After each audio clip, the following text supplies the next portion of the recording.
എല്ലാവർക്കും നമസ്കാരം. ശ്രീനാരായണ ഗുരുദേവൻ്റെ ജനനി നവരത്ന മഞ്ജരി എന്ന ആധ്യാത്മിക ദാർശനിക കൃതിയാണ് നമ്മൾ പഠനവിധേയമാക്കിക്കൊണ്ടിരിക്കുന്നത്. ഈ കൃതിയുടെ 3 മന്ത്രങ്ങൾ നമ്മൾ പരിചയപ്പെട്ടു കഴിഞ്ഞു. ഇന്ന് 4ാമത്തെ മന്ത്രമാണ് നമുക്ക് പരിചയപ്പെടേണ്ടുന്നത്. നിങ്ങൾക്കെല്ലാവർക്കും അറിയാം, ഗുരുവിൻ്റെ ഈ കൃതികളെ മുൻപ് തന്നെ ഇതിൻ്റെ അർത്ഥവിസ്താരം ചെയ്ത് അവതരിപ്പിച്ചിട്ടുള്ളതാണ്. പക്ഷേ ഇപ്പം നമ്മളൊരു പ്രത്യേക ലക്ഷ്യത്തോടു കൂടി ഗുരുവിൻ്റെ കൃതികളെ വെച്ചുകൊണ്ട് ഗുരു പ്രതിഷ്ഠകൾ നടത്തിയിട്ടുണ്ട്, ക്ഷേത്രപ്രതിഷ്ഠകൾ ചെയ്തിട്ടുണ്ട്. ആ ക്ഷേത്രപ്രതിഷ്ഠകളെല്ലാം തന്നെ ഹൈന്ദവ ദേവീദേവന്മാരെ കുറിച്ചിട്ടുള്ളതാണ്. അതേപോലെ എഴുതപ്പെട്ട സ്തോത്രകൃതികളെല്ലാം തന്നെ ഹൈന്ദവ ദേവീദേവന്മാരെ കുറിച്ചുള്ളതാണ് എന്നൊക്കെയുള്ള വാസ്തവങ്ങൾ, അല്ലെങ്കിൽ അതെല്ലാം വാസ്തവം തന്നെയാണ്. പക്ഷേ ഇനി അത് വാസ്തവമാണെന്ന് പറയുമ്പോൾ ശ്രോതാക്കൾ ചിലരെങ്കിലും ശിവൻ ഹൈന്ദവമാണോ ദ്രാവിഡമല്ലേ എന്നൊക്കെ ചിന്തിച്ചേക്കാം. അങ്ങനെയുള്ള ചിന്തകൾക്ക് ഇടമില്ലാഴികയില്ല. അപ്പം അങ്ങനെയൊക്കെ തന്നെയും പഠിക്കപ്പെടേണ്ടുന്നതാണ്. എന്നാലും നമ്മളിപ്പം സാധാരണഗതിയിൽ സമൂഹത്തിൽ ഈ ശൈവ ശാക്തേയ വൈഷ്ണവങ്ങളെല്ലാം തന്നെ ഹൈന്ദവ ദേവതകളായിട്ടാണ് കരുതപ്പെടുന്നത്, അല്ലെങ്കിൽ അങ്ങനെയാണ് പൊതുവെ ധരിക്കുന്നത്. ആ നിലയിൽ ഗുരു പ്രതിഷ്ഠിച്ചിട്ടുള്ളതെല്ലാം ഹൈന്ദവ ദേവതകളാണ്. അതേപോലെ തന്നെ ഗുരു എഴുതിയിട്ടുള്ള സ്തോത്രകൃതികളെല്ലാം തന്നെ ഹൈന്ദവ ദേവീദേവന്മാരെ സ്തുതിച്ചുകൊണ്ടുള്ളതുമാണ്. പക്ഷേ ഇങ്ങനെയൊരു കാര്യത്തെ മുൻനിർത്തി, അല്ലെങ്കിൽ ഗുരു പ്രതിഷ്ഠിച്ച ക്ഷേത്രങ്ങളെയും ഗുരു രചിച്ച സ്തോത്രങ്ങളെയും വെച്ചുകൊണ്ട് ഗുരുവിനെ മതവത്കരിക്കുന്ന പ്രവണത തിരുത്തപ്പെടേണ്ടതാണ്. ഗുരുവിനെ മതവത്കരിക്കുന്ന അതിന് അടിസ്ഥാന കാരണമായി ഗുരു ചെയ്ത ഈ കൃത്യങ്ങളാണ് അവലംബമാക്കുന്നതെങ്കിൽ അവിടെ തിരുത്താവശ്യമുണ്ട് എന്നുള്ളതാണ് നമ്മളിപ്പോൾ ജനനി നവരത്ന മഞ്ജരി പ്രതിപാദിക്കുന്നതിൻ്റെ ഉദ്ദേശം. തിരുത്തുന്നതിന് വേണ്ടി തന്നെയാണ്. തിരുത്തുക എന്ന് പറഞ്ഞാൽ ഗുരു ഈ സ്തോത്രകൃതി എന്ന് എഴുതിയിട്ടുള്ളതെല്ലാം തന്നെ സ്തോത്രകൃതികളായി പൊതുവേ ഗുരുവിനെ മതവത്കരിക്കുന്നതിന് വേണ്ടി സ്തോത്രകൃതികളായി അവതരിപ്പിക്കുന്ന കൃതികളെല്ലാം തന്നെ വാസ്തവത്തിൽ ദാർശനിക സ്വഭാവമുള്ളതാണ് എന്ന് സമൂഹത്തെ ബോധ്യപ്പെടുത്തേണ്ടുന്ന ഉത്തരവാദിത്വമാണ് നമ്മൾ നിർവഹിക്കുന്നത്. അതിന് ദൃഷ്ടാന്തമായിട്ടാണ് നമ്മൾ ജനനി നവരത്ന മഞ്ജരിയെ വിശദീകരിക്കുന്നത്. നമ്മൾ കഴിഞ്ഞ 3 മന്ത്രങ്ങൾ വിശദീകരിച്ചു. ഈ 3 മന്ത്രത്തിലെവിടെയും ദേവിയുടെ ദേവതാസങ്കല്പം പ്രകടമാകുന്ന തരത്തിൽ ഒരു ഹൈന്ദവ ദേവത എന്ന നിലയിൽ ഗുരു ജനനിയെ അവതരിപ്പിച്ചിട്ടില്ല എന്നുള്ളത് ഇതിൻ്റെ മുന്നുള്ള എപ്പിസോഡുകൾ കണ്ടിട്ടുള്ളവർക്ക് വളരെ കൃത്യമായും ബോധ്യപ്പെടുന്നതാണ്. ഗുരുവിൻ്റെ ദർശനം, ഗുരുവിൻ്റെ കാഴ്ച, ഗുരു ഈ പ്രപഞ്ചത്തെ എങ്ങനെ കണ്ടു, ജീവിതത്തെ എങ്ങനെ കണ്ടു, ജീവനെ എങ്ങനെ കണ്ടു, ആത്മാവിനെ എങ്ങനെ കണ്ടു, ഈ ഗുരുവിൻ്റെ ജീവിതത്തെയും പ്രപഞ്ചത്തെയും സംബന്ധിക്കുന്ന കാഴ്ചയാണ് ജനനി നവരത്ന മഞ്ജരിയിൽ പ്രതിപാദിക്കുന്നത്. ജനനി നവരത്ന മഞ്ജരിയുടെ പ്രതിപാദ്യം ഗുരുവിൻ്റെ കാഴ്ചയാണ്, അല്ലാതെ ഈ ദേവിയുടെ അംഗപ്രത്യംഗ വർണ്ണനയല്ല എന്ന് സമൂഹം തിരിച്ചറിയേണ്ടുന്നതുണ്ട്. അതുകൊണ്ടു തന്നെ ഈ കൃതി രചിച്ചു എന്ന കാരണത്താൽ ഗുരുവിനെ ഏതെങ്കിലും ഒരു മതത്തിൻ്റെ ഭാഗമായി ചിത്രീകരിക്കുന്നത് അബദ്ധമാണ്, അത് ദുരുദ്ദേശപരമാണ് എന്ന് സമൂഹം തിരിച്ചറിയേണ്ടുന്നതാണ്. നമുക്ക് ഈ 4ാമത്തെ മന്ത്രവും നമുക്ക് ഇന്ന് പരിശോധിക്കാം. നമുക്ക് ആ ശ്ലോകം ഒന്ന് കേൾക്കാം. ആരായുകിൽ തിരകൾ നീരായിടുന്നു, ഭണിനാരായിടുന്നു, കുടവും പാരായിടുന്നതിനു നേരായിടുന്നുലകമോരായിലുണ്ടഖിലവും. വേരായ നിൻ കഴലിലാരാധനം തരണം, ആരാലിതിന്നൊരു വരം. നേരായി വന്നിടുക വേറാരുമില്ല ഗതി ഹേ രാജയോഗ ജനനീ. ഈ ശ്ലോകത്തെ നമ്മൾ കുറച്ചുകൂടി അടുത്ത് നിന്നുകൊണ്ട് അതിൻ്റെ പദം പിരിച്ചു പറയുകയാണെങ്കിൽ, ആരായുകിൽ തിരകൾ നീരായിടുന്നു, ഫണി നാരായിടുന്നു, കുടവും പാരായിടുന്നു, അതിന് നേരായിടുന്നു ഉലകം, ഓരായിലുണ്ട് അഖിലവും, നേരായി വന്നിടുക വേറാരുമില്ല ഗതി ഹേ രാജയോഗ ജനനി. ഇതാണ് ഈ മന്ത്രത്തിൻ്റെ പദം പിരിച്ച് പറയുമ്പോൾ കിട്ടുന്ന ആശയം. ഇവിടെ ഈ പദം പിരിച്ച് പറയുമ്പോൾ തന്നെ അതിലൊരാശയം വ്യക്തമാകുന്നുണ്ട്, ഗുരുവിൻ്റെ കാഴ്ച വ്യക്തമാകുന്നുണ്ട്. നമുക്കതിനെ കുറച്ചുകൂടി വിപുലപ്പെടുത്തി പറയാൻ ശ്രമിക്കാം. മറ്റൊന്നും കൊണ്ടല്ല, ഇപ്പോൾ ആരായുകിൽ തിരകൾ നീരായിടുന്നു, ഫണി നാരായിടുന്നു, കുടവും പാരായിടുന്നു, അതിനു നേരായിടുന്നു ഉലകം എന്നൊക്കെ പറയുമ്പം അത്ര കണ്ടങ്ങ് വ്യക്തമാവണമെന്നില്ല. നമുക്ക് വളരെ കൃത്യമായി അത് മനസ്സിലാക്കി തന്നെ മുന്നോട്ട് പോകാം. എന്താ ഗുരു പറയുന്നത്? ആരായുകിൽ തിരകൾ നീരായിടുന്നു. അപ്പോൾ നമുക്ക് കടൽ തീരത്ത് പോയി നിന്നാൽ നമുക്ക് തിരയും കാണാം, കടലും കാണാം. നമ്മളെ സംബന്ധിച്ചിടത്തോളം തിരകൾ കടലിൽ നിന്ന് ഭിന്നമാണ്, വേറിട്ടതാണ് എന്നുള്ളൊരു ധാരണയിലാണ് നമ്മൾ തിരയെന്നും കടലെന്നും വേർതിരിച്ച് പറയുന്നത്. അല്ലെങ്കിൽ തിരയെന്ന് പ്രത്യേകം പേരിടേണ്ട കാര്യമില്ലല്ലോ. അപ്പോൾ തിരയ്ക്കൊരു പ്രത്യേക ഘടനയുണ്ട്. ആ ഘടനയെന്ന് പറയുന്നത് സമുദ്രത്തിൻ്റെ അറ്റമില്ലാതെ കിടക്കുന്ന ആ ജലസാഗരത്തിൻ്റെ അതിൽ നിന്ന് ഭിന്നമാണ് എന്ന് നമുക്ക് നമ്മുടെ കാഴ്ചയിൽ തന്നെ ബോധ്യമാണത്. അപ്പം എന്താ പറയുക, ആഴക്കടലുണ്ട്. ആഴക്കടലിലേക്ക് പോകുമ്പം അവിടെ തിരയൊന്നുമില്ല, വളരെ ശാന്തമാണ്. അതിൻ്റെ അഗാധതയാണ് അവിടെ അതിനെ നിശ്ചലമാക്കുന്നത്. എന്നാൽ അത് തീരത്തേക്ക് അടുക്കുമ്പോൾ എന്ത് ചെയ്യുന്നു? ജലം ഉയർന്നു മറിയുന്നു.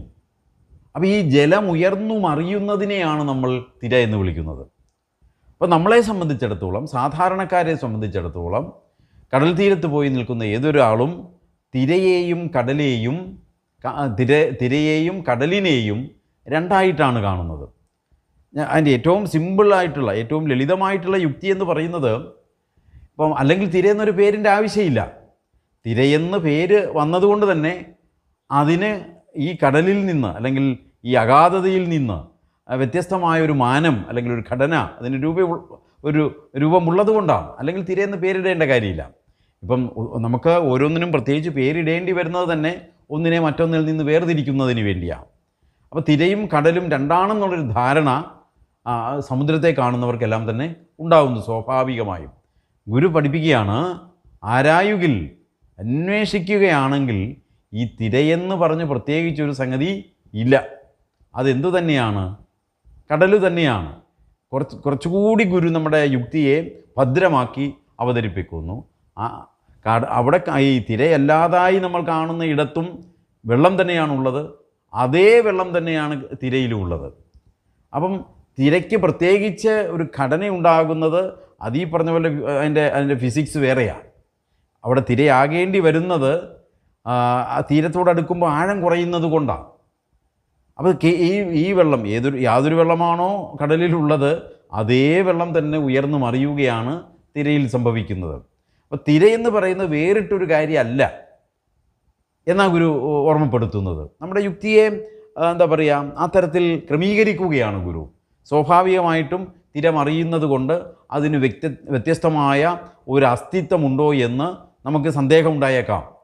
അപ്പോൾ ഗുരു ആ സന്ദേഹം തീർത്തു തരികയാണ് ചെയ്യുന്നത്. അങ്ങനെ ഒരു സന്ദേഹത്തിൻ്റെ ആവശ്യമില്ല. ഈ തിരയിലുള്ളതും വെള്ളം തന്നെയാണ്. വെള്ളമല്ലാതെ തിരയിൽ മറ്റൊന്നും ഇല്ല. ആരായുകിൽ തിരകൾ നീരായിടുന്നു. കണ്ടോ? അപ്പോൾ അത് വളരെ കൃത്യമായി എന്ന് നിങ്ങൾക്ക് നന്നായി മനസ്സിലായി എന്ന് ഞാൻ കരുതുകയാണ്. എന്നുവെച്ചാൽ തിരയെ അപഗ്രഥിച്ചാൽ, തിരയെ നമ്മൾ വിശകലനം ചെയ്താൽ, അതിനെ പരിശോധിച്ചാൽ, അത് ആരായുകയാണെങ്കിൽ, അന്വേഷിക്കുകയാണെങ്കിൽ തിരയിൽ വെള്ളമല്ലാതെ മറ്റൊന്നും ഇല്ല. ആരായുകിൽ തിരകൾ നീരായിടുന്നു. ഗുരു അടുത്ത ഉദാഹരണം പറയുകയാണ്. ഫണി നാരായിടുന്നു. ഫണി എന്ന് പറഞ്ഞാൽ എന്താ? ഫണി എന്ന് പറഞ്ഞാൽ പാമ്പ്. പാമ്പ് നാരാകുന്നു. അവിടെ ഇതൊരു ക്ലാസിക്കൽ എക്സാമ്പിളാണ്. നമ്മൾ സാമ്പ്രദായികമായി പറയുന്ന ഒരു ഉദാഹരണമാണ് ഈ മങ്ങിയ വെളിച്ചത്ത് കാണുന്ന കയർ. അതാ, മങ്ങിയ വെളിച്ചത്ത് കാണുന്ന കയറിനെ പാമ്പെന്ന് കരുതുന്നത് സ്വാഭാവികമാണ്. കാര്യം എന്താ? നമുക്ക് ഈ പാമ്പിനെ ഭയമാണല്ലോ. അപ്പം പാമ്പിനെ ഭയമായതുകൊണ്ട് ഈ ഭയത്തോടു കൂടി നമ്മൾ ഒരു വസ്തുവിനെ കാണുമ്പം നമ്മുടെ ഉള്ളിൽ ഭയം ജനിപ്പിക്കുന്ന വസ്തു തന്നെയല്ലേ അത് എന്ന് ആശങ്കയുണ്ടാവും, തെറ്റിദ്ധരിക്കും. അപ്പം മങ്ങിയ വെളിച്ചത്തിൽ, വേണ്ടത്ര വെളിച്ചമില്ലാത്ത സന്ദർഭത്തിൽ കുറ്റാക്കുറ്റിയിട്ടാണ് ഈ കയറും കാണത്തില്ല. അതാണ് മങ്ങിയ വെളിച്ചം എന്ന് പറയുന്നത്. അപ്പം ഈ കയറിനെ കാണാനുള്ള ഒരു വെളിച്ചം വേണം. എന്നാൽ അത് നല്ല വെളിച്ചമായാൽ ഈ കയറിനെ കയറായിട്ട് തന്നെ കാണാനും സാധിക്കും. അപ്പോൾ കയറിനെ പാമ്പായി കരുതേണ്ടി വരുന്ന എപ്പോഴാണ്? വേണ്ടത്ര വെളിച്ചമില്ല, എന്നാൽ മങ്ങിയ വെളിച്ചത്തിൽ കയറിനെ പാമ്പാണെന്ന് ധരിക്കാനുള്ള സാധ്യത കൂടുതലാണ്. അതാണ് ഗുരു പറയുന്നത്. പക്ഷേ അങ്ങനെ പാമ്പാണെന്നു കരുതി ഭയപ്പെട്ട ഈ കയറ് മതിയായ വെളിച്ചം കൊണ്ടുവന്ന് നോക്കിയാലോ അത് പാമ്പല്ല, കയറാണ് എന്ന് ബോധ്യപ്പെടും. പക്ഷേ അത് ബോധ്യപ്പെടുന്നത് വരെ ഒരു പാമ്പുണ്ടാക്കുന്ന എല്ലാ വികാരവും ഈ കയറിനുണ്ടാക്കാൻ സാധിക്കും എന്നുള്ളതാണ് വസ്തുത. ഇപ്പം നമ്മളിപ്പോൾ ഒരു പ്രത്യക്ഷത്തിൽ തൊട്ടടുത്തൊരു പാമ്പിനെ കണ്ടാൽ നമുക്ക് എന്തൊക്കെ വികാരമാണ് ഉണ്ടാകുക? ഭയമുണ്ടാകും. ഭയമെന്ന വികാരമാണ്. ആ ഭയമെന്ന വികാരം നമ്മളിൽ ഉണ്ടാകുമ്പം സ്വാഭാവികമായും ഭയം എന്ന വികാരം ജനിപ്പിക്കുന്ന എല്ലാ ശാരീരിക മാറ്റങ്ങളും നമ്മുടെ ശരീരത്തിലുണ്ടാകും. അപ്പം ഭയം വരുമ്പോൾ എന്താ? പേടിച്ച് മൂത്രം ഒഴിക്കുന്നവരുണ്ട്, അതേപോലെ വിയർക്കുന്നവരുണ്ട്, ശബ്ദം ഇടറുന്നവരുണ്ട്, പിന്നെന്താ തൊണ്ട വറ്റുന്നവരുണ്ട്. ഇതെല്ലാം ശാരീരിക ലക്ഷണങ്ങളാണ് ഭയത്തിൻ്റെ. ഭയം എന്ന വികാരം നമുക്ക് എപ്പോഴുണ്ടാകുന്നുവോ അപ്പോഴെല്ലാം ഇത്തരം ശാരീരിക ലക്ഷണങ്ങൾ ഉണ്ടാവാം. ഗുരു പറയുന്നത് ഈ കയറിനെ, പാമ്പല്ലാത്ത കയറിനെ കാണുമ്പോൾ ഭയമെന്ന വികാരമുണ്ടായാൽ പാമ്പുണ്ടാക്കുന്ന സകല വികാരങ്ങളും ഈ കയറിന് നമ്മളിൽ ഉണ്ടാക്കാൻ സാധിക്കും. നമ്മൾ ഭയപ്പെടും. അങ്ങനെ ഭയപ്പെട്ടിട്ടുള്ളവർ ധാരാളം ഉണ്ടാവും നമ്മുടെ കൂട്ടത്തിൽ. നമ്മളൊക്കെ തന്നെയും അങ്ങനെ ഭയപ്പെട്ടിട്ടുള്ളവരാണ്. അപ്പം അതിനത്രയും ഒരു ജനറാലിറ്റി, അല്ലെങ്കിൽ അത്രയും ഒരു പൊതുസമൂഹം അങ്ങനെ ഭയപ്പെടും എന്നുള്ളത് കൊണ്ടാണ് അങ്ങനെ ഒരു ഉദാഹരണത്തെ എടുക്കുന്നത്. മങ്ങിയ വെളിച്ചത്തിൽ കയറിനെ കണ്ടാൽ പാമ്പാണെന്ന് തെറ്റിദ്ധരിക്കുകയും പാമ്പിനെ കണ്ടാൽ ഉണ്ടായേക്കാവുന്ന എല്ലാ വികാര വിക്ഷേപങ്ങളും നമ്മളിൽ ഉണ്ടാകുകയും ചെയ്യും. പക്ഷേ വെളിച്ചം കൊണ്ടുവന്നാലോ, ആരായുകയാണെങ്കിലോ, അത് അന്വേഷിക്കുകയാണെങ്കിലോ വേണ്ടത്ര അത് അത് പാമ്പ് തന്നെയാണോ എന്ന് നമ്മൾ സംശയം തോന്നി വീണ്ടും നന്നായിട്ട് ടോർച്ചടിച്ച് നോക്കുമ്പോൾ നല്ല വെളിച്ചം വരുമ്പം നമുക്ക് മനസ്സിലാവും അത് പാമ്പല്ല, കയറാണ് എന്ന്. എപ്പോഴാണോ അത് കയറാണെന്ന് ബോധ്യപ്പെടുന്നത് അപ്പോൾ ഈ വികാരങ്ങളെല്ലാം മറയുകയും ചെയ്യും. പിന്നെ നമുക്ക് അങ്ങനെ ഒരു ഭയമേ ഇല്ല. അപ്പോൾ തൊട്ടുമുൻപ് ഇത് കയറല്ല പാമ്പാണെന്ന് ധരിച്ച സമയത്തുണ്ടായ സകല വികാരങ്ങളും ഇത് കയറാണെന്ന് തിരിച്ചറിയുമ്പോൾ അപ്രത്യക്ഷമാവും. അത് വളരെ പെട്ടെന്ന് സംഭവിക്കുന്ന കാര്യമാണ്. ഞൊടി ഇട കൊണ്ട് സംഭവിക്കാം. മനസ്സിലാവും? അത്ര റിഫ്ലക്സ് ആയിട്ട് സംഭവിക്കുക നമ്മുടെ തലച്ചോറിൽ ആ മാറ്റങ്ങൾ. അപ്പം ആരായുകിൽ തിരകൾ നീരായിടുന്നു, ഫണി നാരായിടുന്നു. ഉണ്ടോ? അപ്പം നാരിനെ കണ്ടിട്ട് പാമ്പാണെന്ന് തെറ്റിദ്ധരിച്ചത് ആരായുകയാണെങ്കിൽ, അന്വേഷിക്കുകയാണെങ്കിൽ അത് പാമ്പല്ല, കയറാണ് എന്ന് ബോധ്യപ്പെടുന്നതാണ്. ആരായുകിൽ തിരകൾ നീരായിടുന്നു, ഫണി നാരായിടുന്നു, കുടവും പാരായിടുന്നു. അടുത്ത ഉദാഹരണം ഗുരു പറയാം. ഗുരുവിൻ്റെ ദാർശനികത, ഗുരു ഈ പ്രപഞ്ചത്തെ നമുക്ക് ബോധ്യപ്പെടുത്തുകയാണ്. ഗുരു ഈ പ്രപഞ്ച സത്യത്തെ തിരിച്ചറിഞ്ഞ സത്യദർശിയാണ്.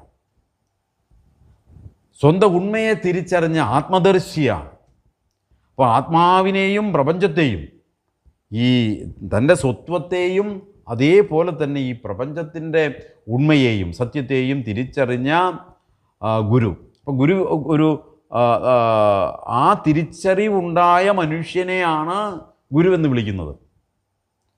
ആർക്കാണോ തൻ്റെ സ്വത്വബോധവും അതേപോലെ ഈ പ്രപഞ്ചത്തിൻ്റെ രഹസ്യവും ബോധ്യപ്പെട്ടത്, ആ മനുഷ്യനെയാണ് സത്യദർശി എന്ന് വിളിക്കുന്നത്. ആ സത്യദർശിയാണ് ഗുരു. അപ്പോൾ ഗുരു ആരാണ് എന്നുള്ളത് വളരെ വ്യക്തമാണ്. ഒരു മനുഷ്യൻ ഗുരുവാകുന്നത് ഈ കാഴ്ച കൊണ്ടാണ്, ഈ അറിവ് കൊണ്ടാണ്. അപ്പം നമ്മൾ മനുഷ്യരാണ്, പക്ഷെ നമ്മൾ ഗുരുവല്ല. അപ്പം മനുഷ്യരും ഗുരു, അപ്പം ഞാനും മനുഷ്യനാണ്, ഗുരുവും മനുഷ്യനാണ്. പക്ഷെ തമ്മിലുള്ള വ്യത്യാസം എന്താ?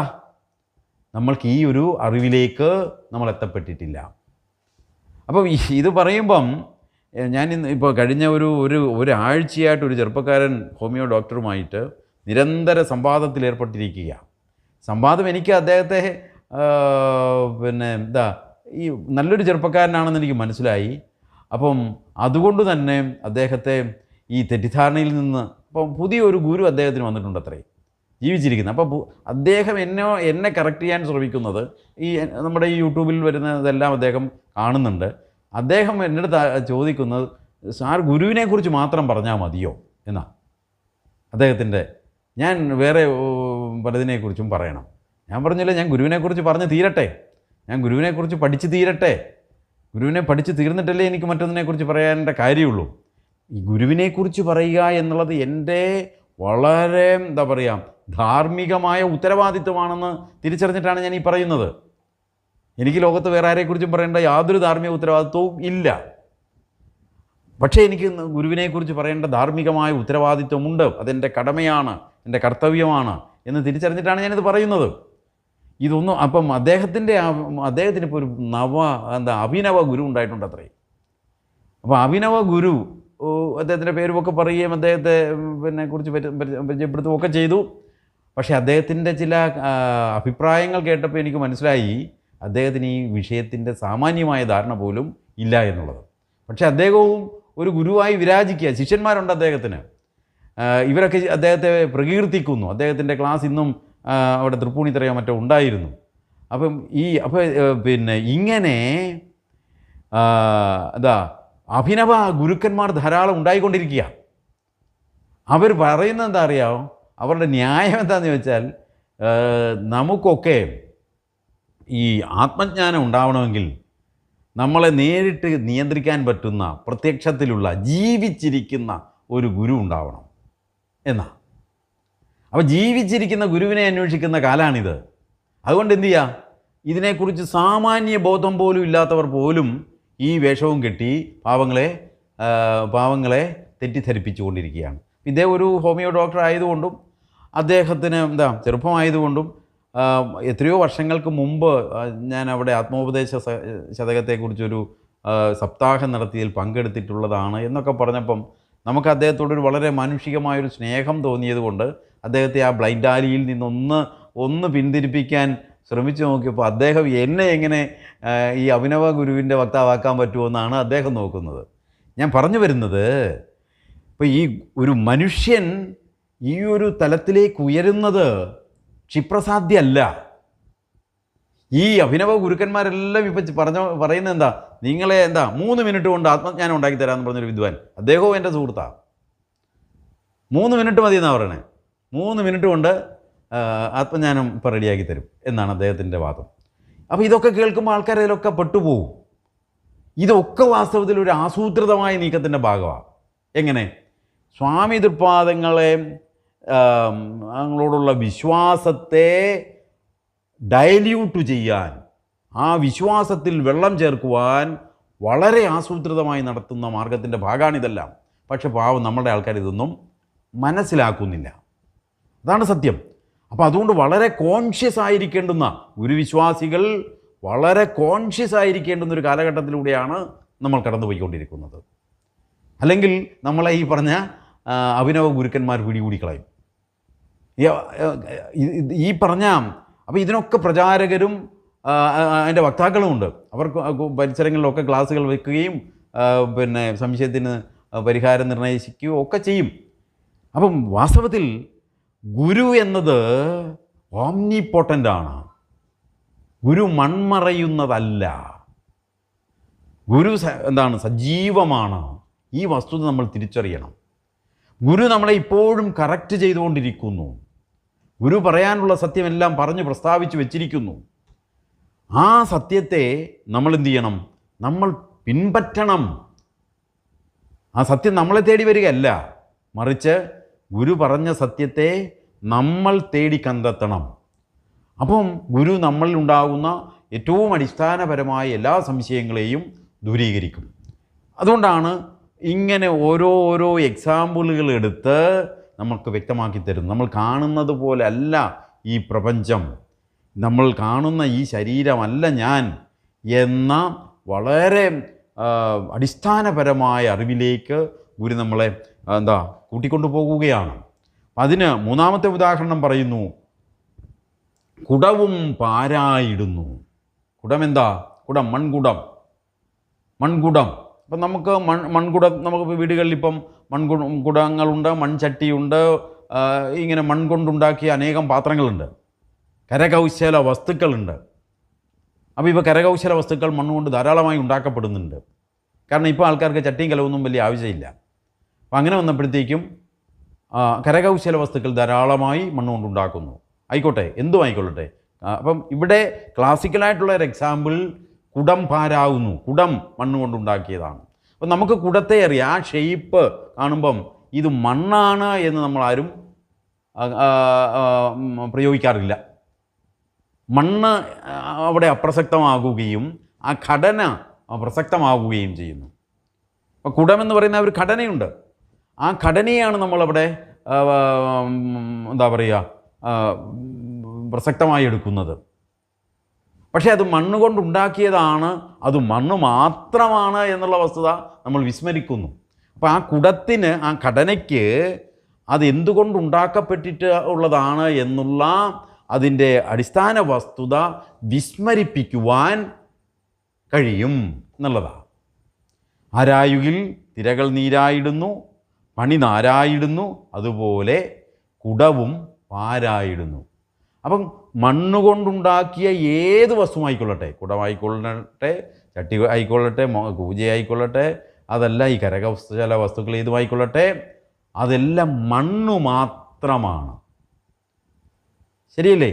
പക്ഷേ നമ്മൾ അതിൻ്റെ ഘടന ഇത്ര വ്യക്തമായതുകൊണ്ട് നമ്മളതിൻ്റെ ഘടനയിൽ ശ്രദ്ധിക്കുകയും അതിൻ്റെ കണ്ടൻറ്റ് വിസ്മരിക്കുകയും ചെയ്യുന്നു. അപ്പോൾ ഗുരു ഈ കണ്ടൻറ്റിനെ ഓർമ്മപ്പെടുത്തുകയാണ്. ഘടനയല്ല പ്രധാനം, അതിൻ്റെ സ്ട്രക്ചറല്ല പ്രധാനം, അതിൻ്റെ കണ്ടൻ്റാണ്. ഇത് ഗുരു വേറെ പല കൃതികളിൽ മാത്രമല്ല, മഹാത്മാഗാന്ധിജിയെ പോലും പഠിപ്പിച്ചത് എന്താ? മഹാത്മാഗാന്ധിജി മാവിൻ്റെ ഇലകളിലെ വ്യത്യസ്തതകളാണ് കണ്ടത്.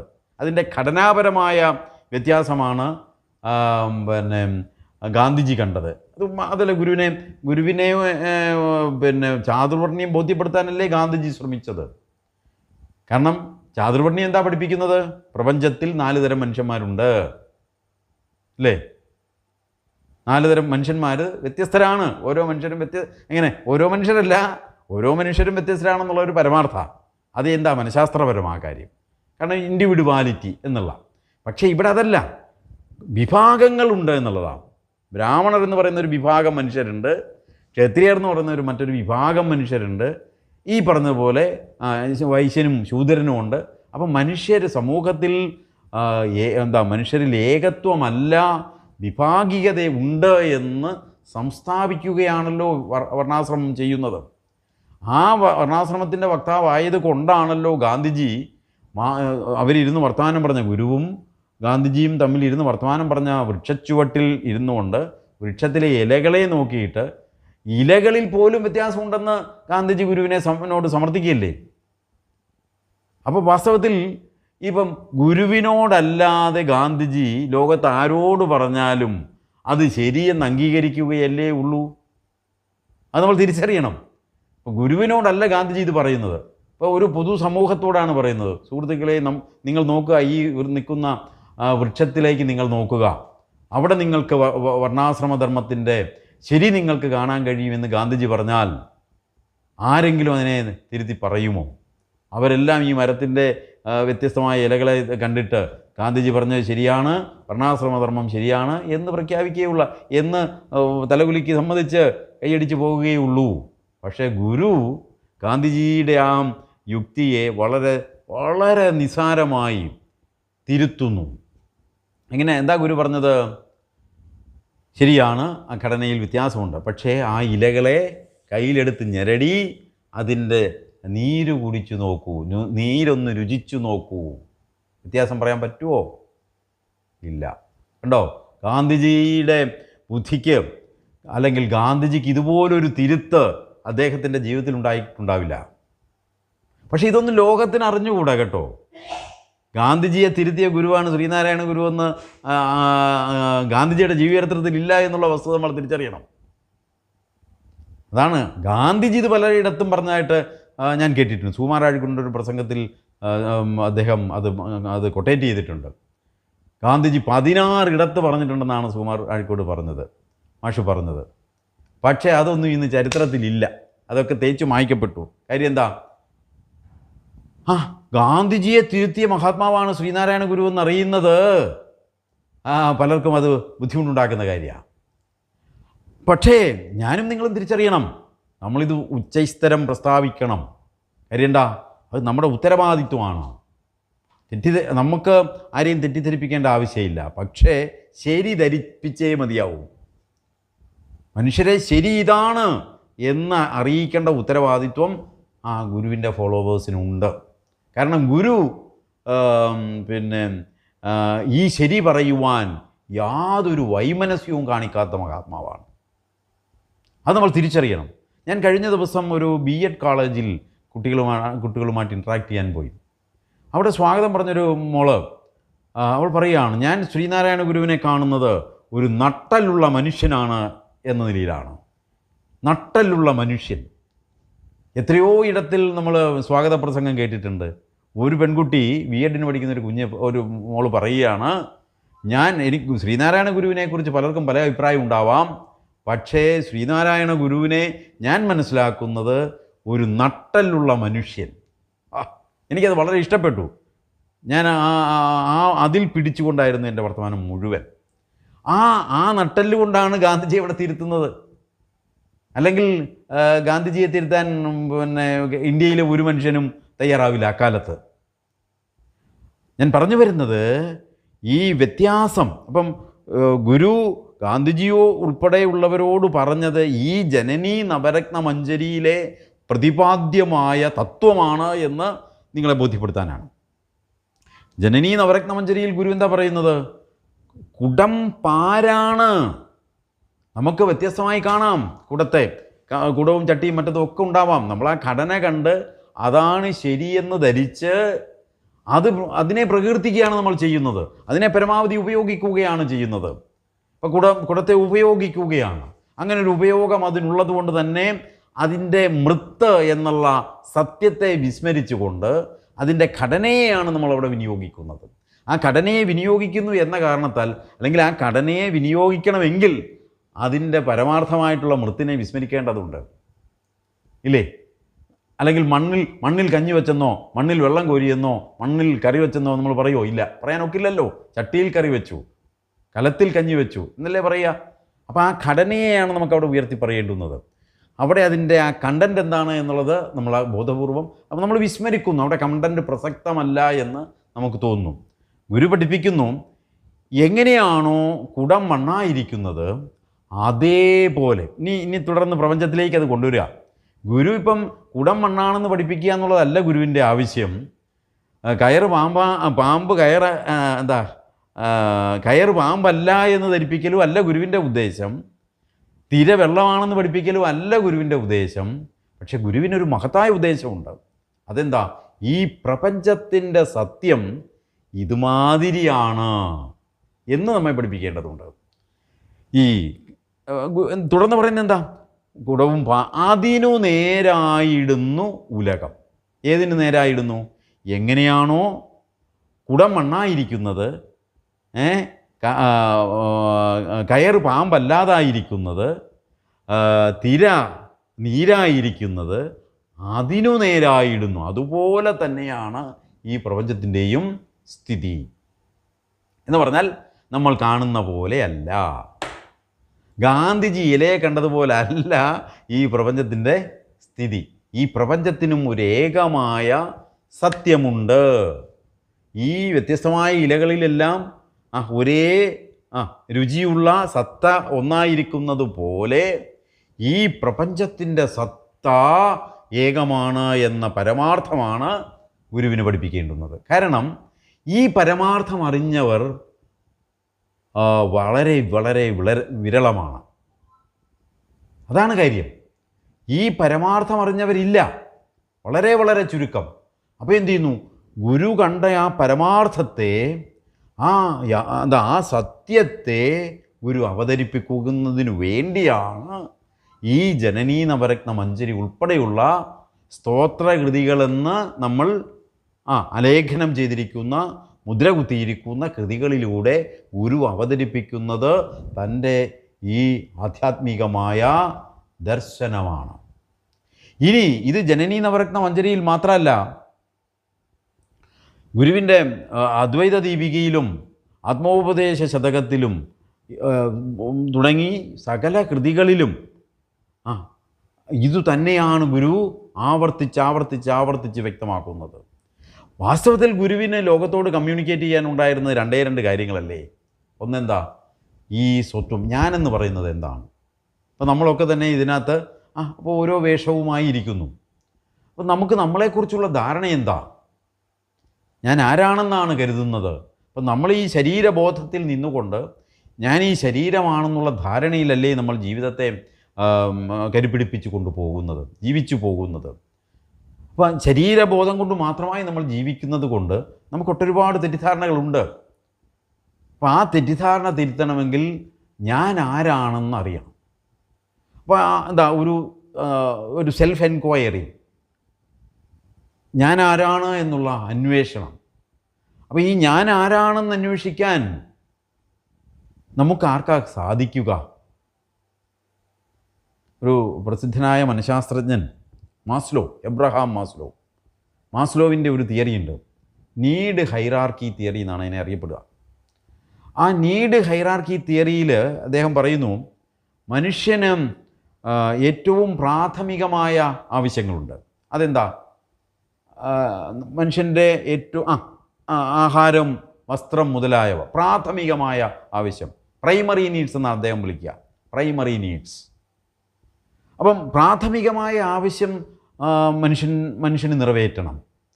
എപ്പോഴാണോ പ്രാഥമികമായ ആവശ്യം, ഈ ആഹാരം, വസ്ത്രം തുടങ്ങിയ ഏറ്റവും അടിസ്ഥാനപരമായ മനുഷ്യൻ്റെ നിലനിൽപ്പിന് ഏറ്റവും അത്യന്താപേക്ഷിതമായ ആവശ്യങ്ങൾ എപ്പോഴാണോ നിറവേറ്റപ്പെടുന്നത്, അപ്പോൾ മാത്രമാണ് അയാൾക്ക് അടുത്ത ലെവലിലുള്ള, അടുത്ത നിലയിലുള്ള ആവശ്യങ്ങളെക്കുറിച്ച് ചിന്തിക്കാൻ കഴിയും. നമ്മുടെ മുഖ്യമന്ത്രി കൂടെ പറയുമല്ലോ, മടിയിൽ കനമുള്ളവനെ വഴിയിൽ ഭയപ്പെടാനുള്ളൂ എന്ന്. മടിയിൽ കനമില്ലാത്തവന് വളരെ കൂളായിട്ട് നടന്നു പോകാമെന്നല്ലേ എൻ്റെ അർത്ഥം. മടിയിൽ കനമുണ്ടെങ്കിൽ നമുക്ക് ഭയപ്പെടണം. കണ്ടോ?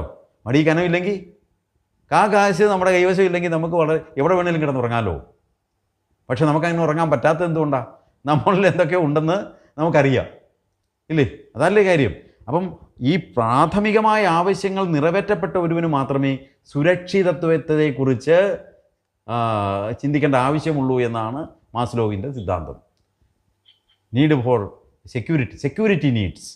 അപ്പോൾ പ്രൈമറി നീഡ്സ് കഴിഞ്ഞിട്ടേ സെക്യൂരിറ്റി നീഡ് വരൂ.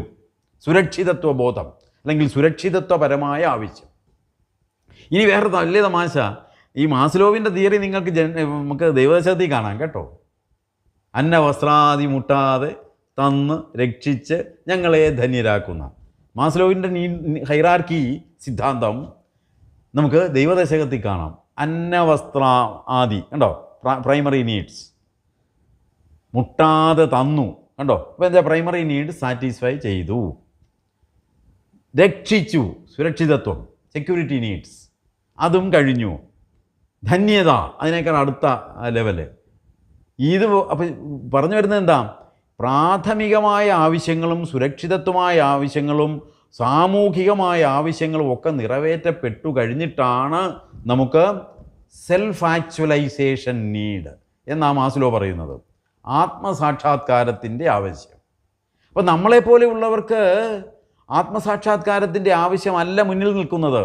നമുക്ക് ജീവസന്ധാരണപരമായ, നമുക്ക് ഈ ജീവിതത്തെ പിന്നെ ഭാര്യയെ നോക്കണം, മക്കളെ നോക്കണം, മക്കളെ പഠിപ്പിക്കണം, അവരുടെ സുരക്ഷിതത്വം നോക്കണം. ഇതൊക്കെ നമ്മളെ സംബന്ധിച്ചിടത്തോളം, ഗൃഹസ്ഥരെ സംബന്ധിച്ചിടത്തോളം പരമപ്രാധാന്യമാണ്.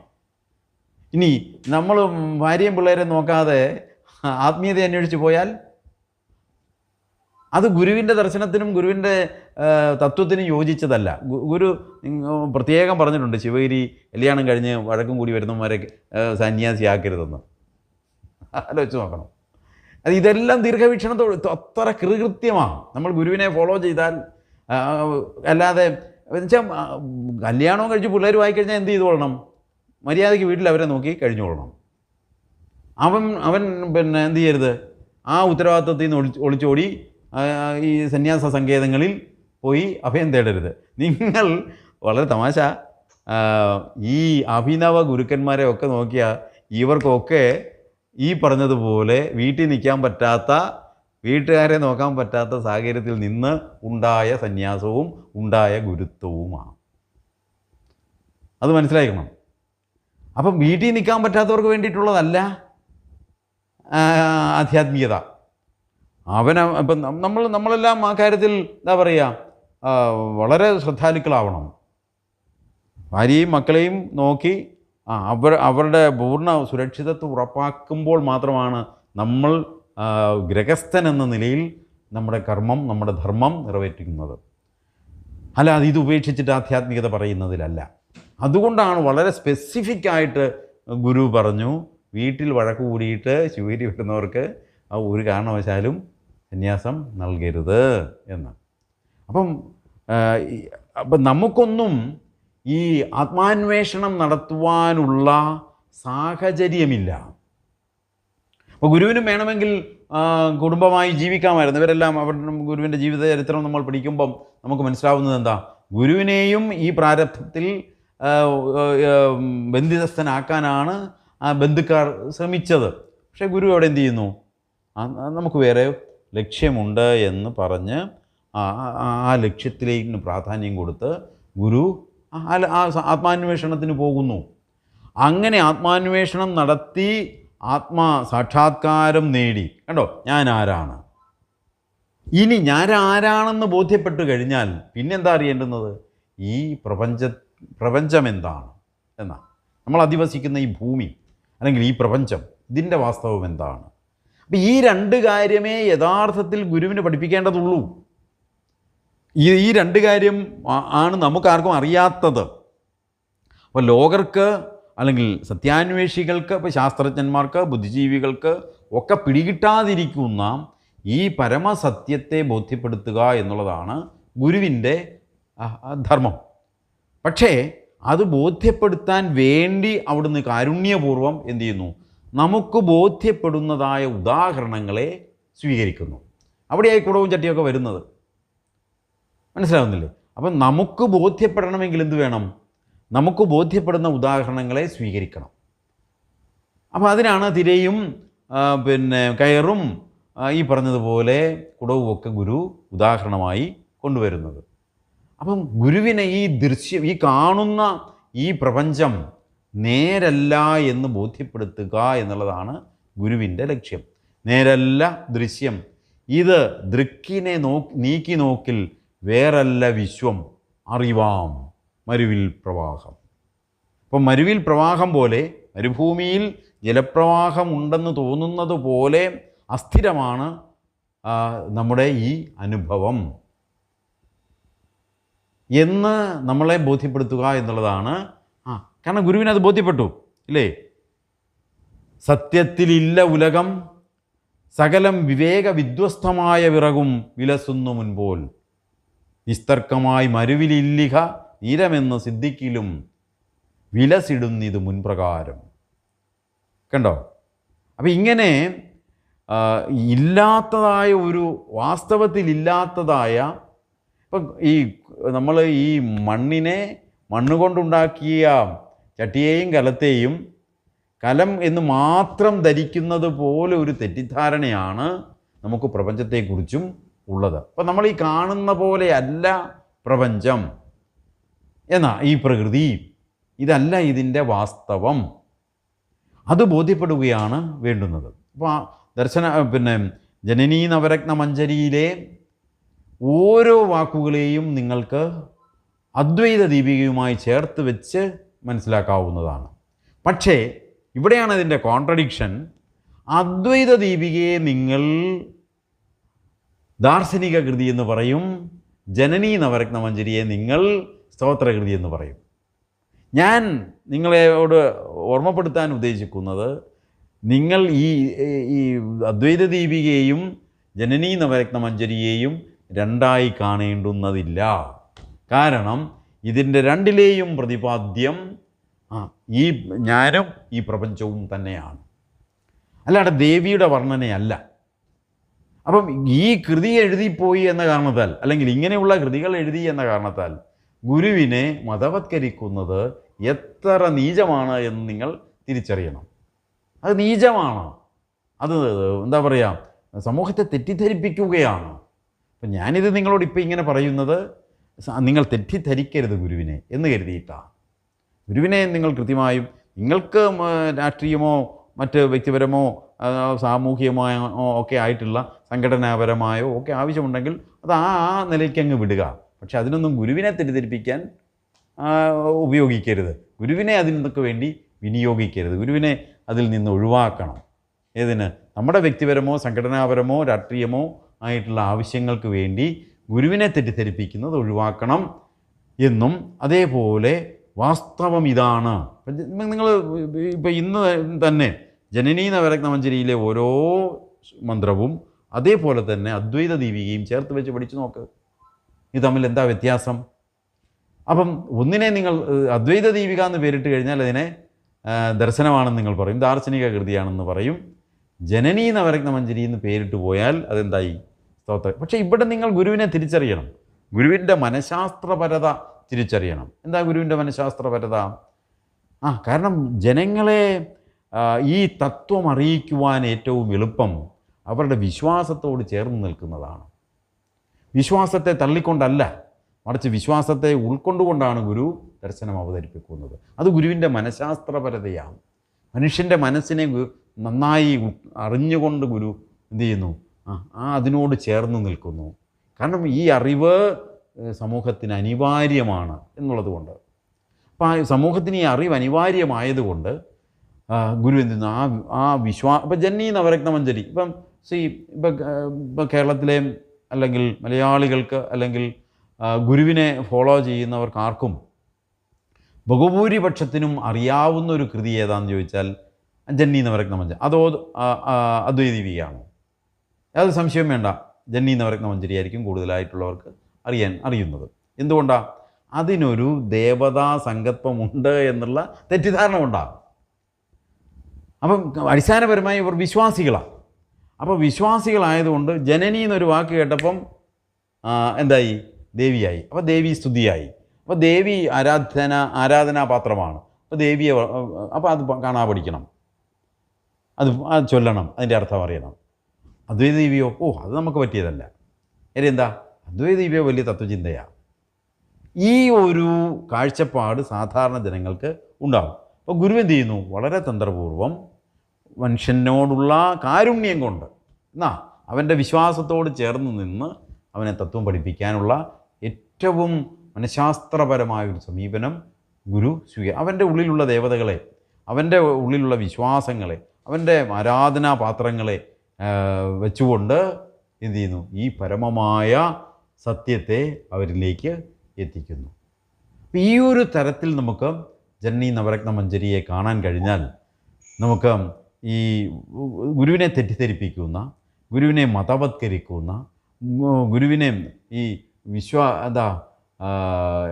വിശ്വമാനവികതയുടെ പ്രവാചകനായ വിശ്വമാനവികത, അപ്പം ലോകത്തുള്ള സകല മനുഷ്യനെയും ഒന്നായി കാണുന്ന ഈ തത്വശാസ്ത്രത്തെ ഇങ്ങനെ മതവത്കരിച്ച് ഏതെങ്കിലും ഒരു കൂടാരത്തിൽ കൊണ്ടെത്തിക്കാനുള്ള ഈ ശ്രമം ചെറുക്കപ്പെടേണ്ടതാണ്, അത് തിരുത്തപ്പെടേണ്ടതാണ് എന്നുള്ളത് കൊണ്ടാണ് നമ്മൾ ജനനീ നവരത്നമഞ്ജരിയെ അതിൻ്റെ വാസ്തവത്തെ, അതിലെ കണ്ടൻറ്റിനെ നമ്മൾ അനാവരണം ചെയ്യുന്നത്.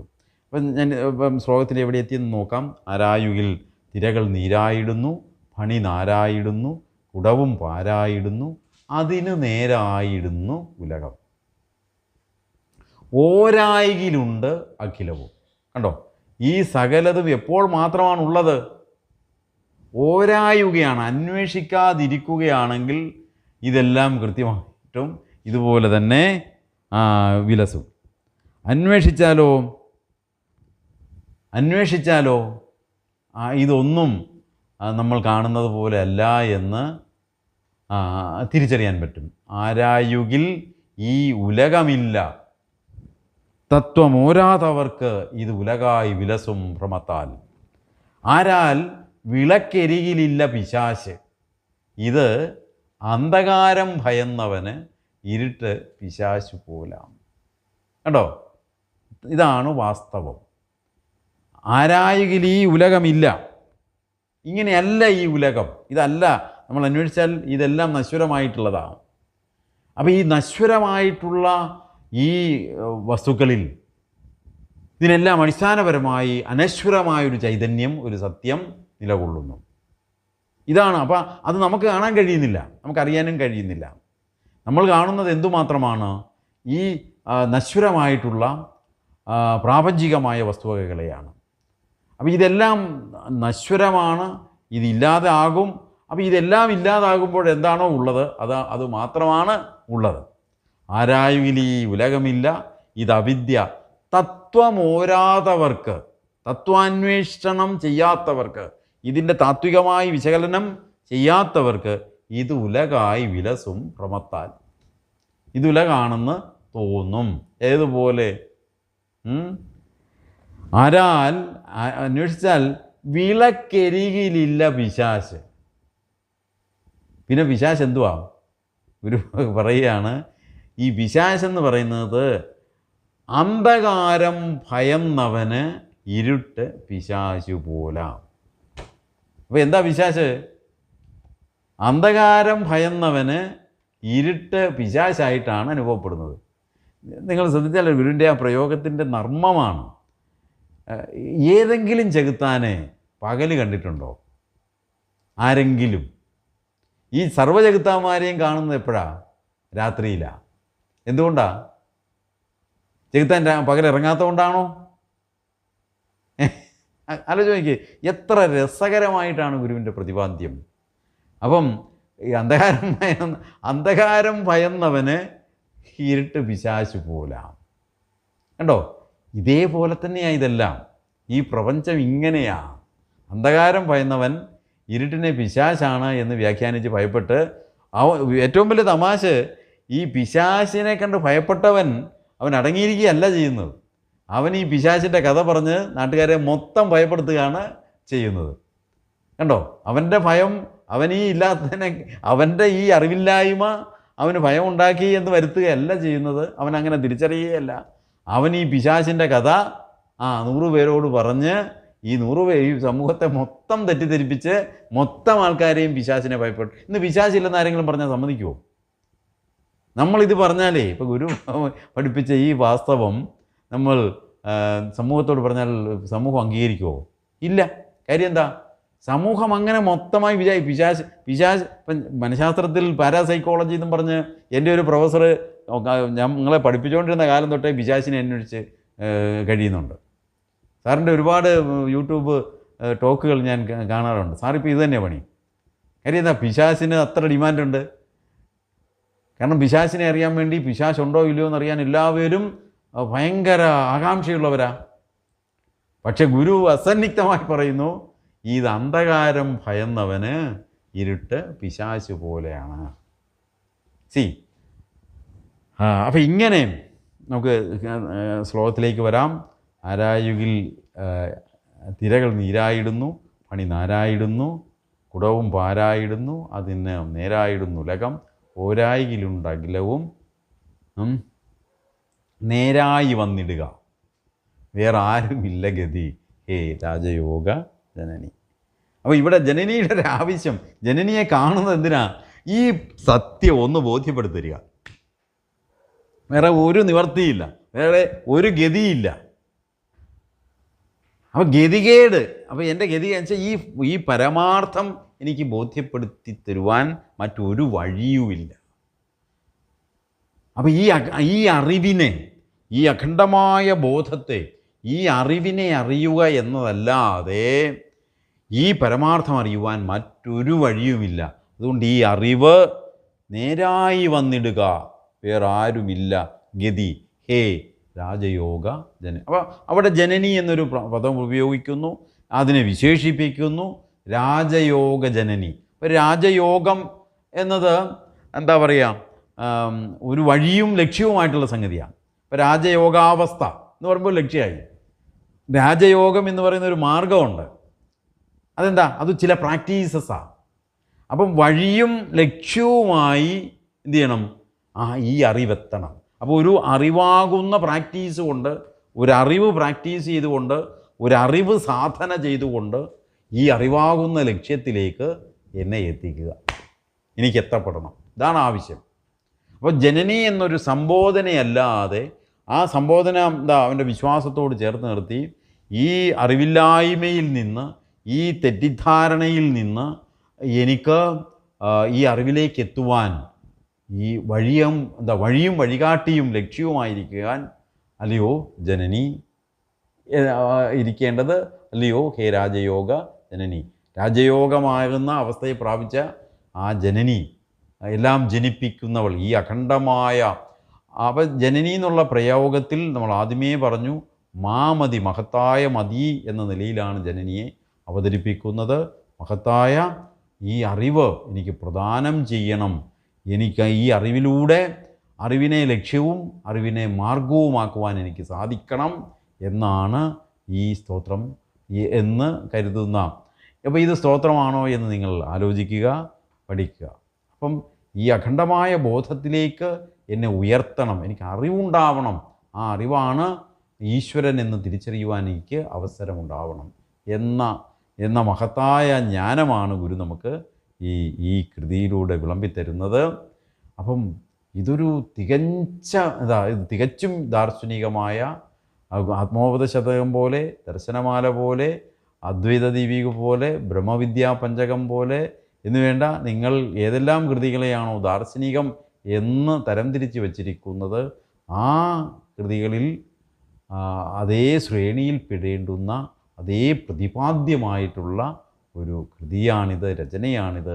അത് തിരിച്ചറിഞ്ഞ് ഗുരുവിനെ സ്വതന്ത്രനാക്കുക, ഈ മതത്തിൻ്റെയും ദേശത്തിൻ്റെയും ഒക്കെ പേരിൽ കീഴ്പ്പെടുത്താതെ ഗുരുവിൻ്റെ വിശ്വമാനവികതയിലേക്ക് ഗുരുവിനെ കാണുവാൻ നമുക്ക് കഴിയുമാറാകട്ടെ എന്നുള്ള ആഗ്രഹത്തോടെ നമുക്കിങ്ങനെ സമാപിപ്പിക്കാം. എല്ലാവർക്കും നമസ്കാരം.